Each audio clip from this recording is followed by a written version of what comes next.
A lot can happen in a week, some of it good, some of it bad, some of it downright ugly. When faced with intriguing developments in the week's news, we turn to a rotating panel of non-experts to parse the good, the bad, and the ugly of it all. On today's panel, Raúl Ramos, Associate Professor of History at the University of Houston, Houston Chronicle news columnist Joy Sewing, and Natalie Arceneaux, President of Arceneaux International Consulting.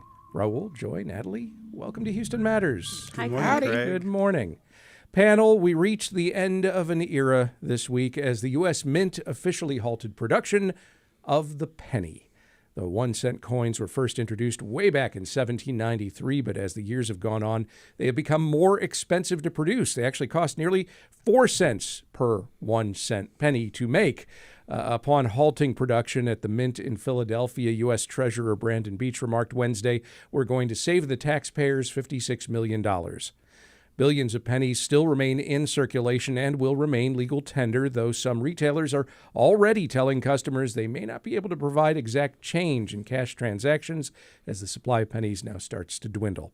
We'll still pay to the penny for all sorts of things. We just won't have any shiny new ones from the U.S. Mint. Is this good, bad, or ugly?" Raúl Ramos, start us off. I'm surprised you didn't ask me for my 2 cents or a penny for my thoughts. Well, I could have gone there. Yes, you're really I'm letting off my me down game. Here. Yes. I think this could be good. I think that we'll have less clutter in our cars. I don't know about y'all, but I don't have a penny in my pocket right now. What I am concerned about is what's going to do to our language. I mean, we use the word penny in so many different ways in our language, and it's going to be hard to change that. And I'm only going to feel older when I'm talking to folks who don't know what I'm talking about. Again, I said penny for your thoughts, penny any, penny pincher. I think there's so many ways we can think of pennies. My guess is that those phrases will remain, and it's just that the origin of the word will, across generations, eventually kind of fritter into the distant past. Right, or I'll get called unk a lot more often. Good, bad, or ugly, Joy Sewing? I think whenever you talk about saving significant amount of money, that's a good thing, especially now. However, from a nostalgic standpoint, I think pennies I have such memories of my dad collecting pennies in a piggy bank, and then that became my little savings. I have young children, and I'm able to teach them about counting using pennies and other coins. So I think what we might see is people are not able to count as well. But I think the penny has been a wonderful tool to help children learn. Haven't we already seen that, though? Generation by Yes. generation, Mm-hmm. less Absolutely. ability to make change Yes. Effectively? I saw it at McDonald's last week. Good, bad, or ugly, Natalie Arceneaux? I think it's good. I think it's really great, actually. And to Joy's point, yeah, if your total's 902 and you give somebody 1002, depending on their age, they're like, carry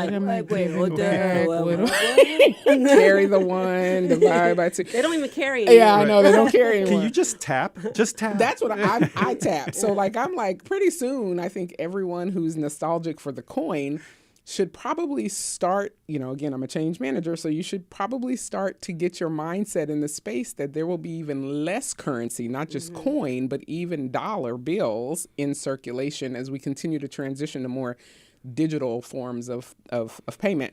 So I think it's great because, one, it's costing us money. So to everybody's point, we get to save $56 million. And it sets the stage for what is later to come, which is no currencies at all. Crypto pennies. Crypto pennies.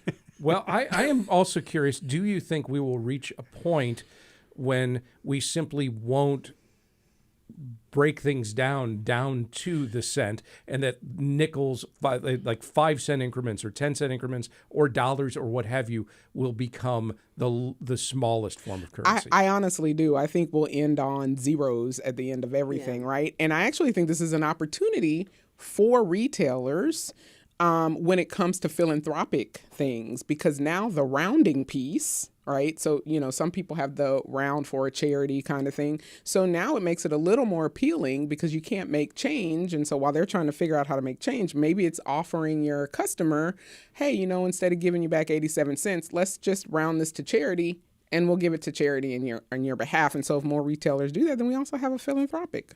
Look at that. Free consulting.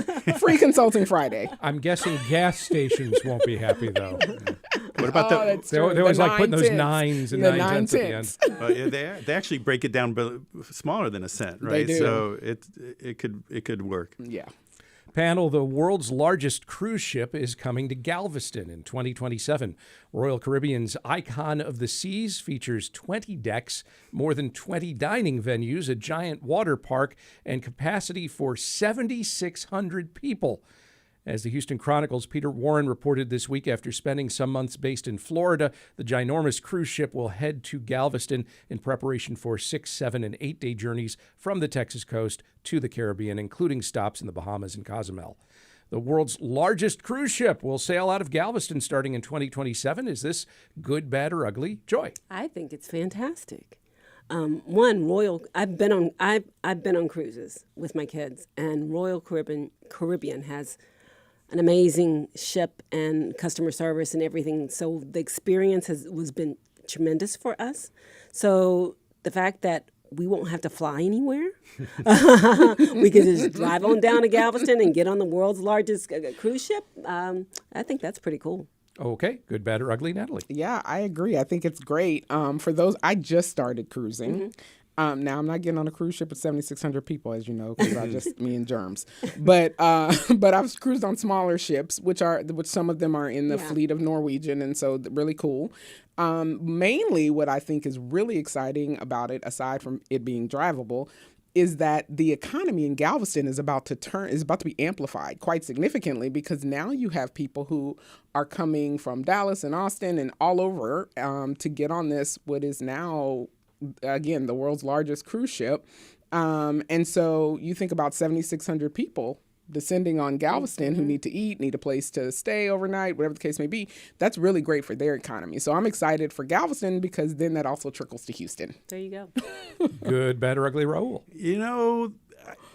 I'm going to go with a little bit potentially ugly here, because to your point, I know, look, I get it. And I've had fun on cruises. I'm not going to lie. In fact, one of the things I was thinking about that I enjoy about going on cruises, you kind of switch a part of your brain off where you have to find out what to do. It's all right there. There's no choices. But I feel like this kind of defeats the purpose a little bit. I was thinking about it. There's 20 restaurants on it. I mean, even if on a 5-day cruise, even on 3 meals a day, there's 5 restaurants I won't be able to go to. I'm gonna have FOMO. I don't want to have FOMO on a cruise ship. Oh, really? Look, no. The thing I worry about is because I'm around a lot of healthcare workers, and the germ part, you're just increasing your odds, right? The norovirus is not a small thing. I also do look at some reason I'm being nostalgic during this session, and so I started thinking about my first knowledge of cruise ships was the film Poseidon Adventure, and I was thinking of Ernest Borgnine, Really? making his way from when the ship was turned over by a rogue wave, and Shelley Winters falling through the stained glass is still etched in my mind. I know that's probably. Okay, Unc. Right, there we go. Yes. We're working on it. The dark cloud. I honestly, I was expecting somebody to bring up Titanic, and No. We're going you with went Poseidon. Poseidon Adventure Oh, on us. gee. Neither one of you get to do PR. There you go. Panel, Halloween may seem like a distant memory, but not on the music charts, since these days Billboard singles are based on what people are streaming, and this past week's published results covered Halloween and the week that followed. Guess what found its way into the top 10? Michael Jackson's Thriller. As NPR's Stephen Thompson reported Thursday, that's notable because it means the late king of pop, who died in 2009, has charted a top 10 hit in 6 consecutive decades, in 2 of those decades now posthumously. He's the only artist ever to accomplish the feat, and in a way he kind of did so in 7 decades because the Jackson 5's first top 10 hit, I Want You Back, was released in late December of 1969. Michael Jackson scores a top 10 hit for a 6th straight decade. Is this good, bad, or ugly? Natalie? I'm 3 for 3 on great for this year. I think it's amazing. I love it that he's staying relevant, regardless of the kind of the season that's bringing it about and the spookiness of it all. But I think it's important for generations to continue to hear the music from previous generations. And so him being a top 10, that's fantastic. It's also great for his estate because, they get streaming dollars. And I always bring things back to money. There you go. But anyway, they get a little extra change in their pocket, not pennies, though. All right. Good, bad, or ugly, Raúl? I'm gonna go with great, good as well. And I think given this discussion of nostalgia, I do think it's about building bridges between generations, right? Now we have something in common.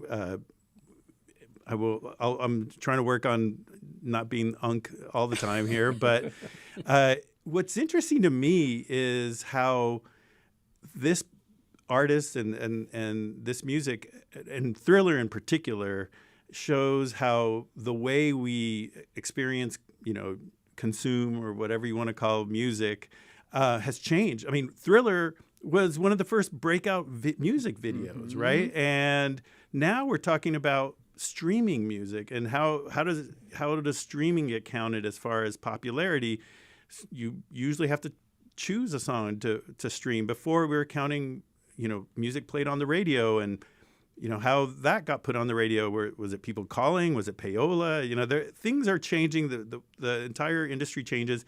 Yet the constant through all of this is Michael Jackson. All right. Raúl took most of your time, but Joy.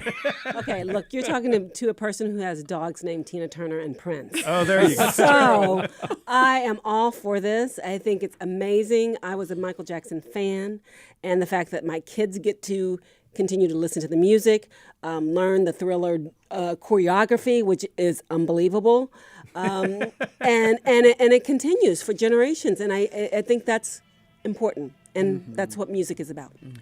That's Joy Sewing. She's a news columnist with the Houston Chronicle. Raúl Ramos is an associate professor of history at the University of Houston. Natalie Arceneaux is president of Arceneaux International Consulting. Joy, Raúl, Natalie, thank you very much. Thank you, Now we Craig. got to moonwalk out of here.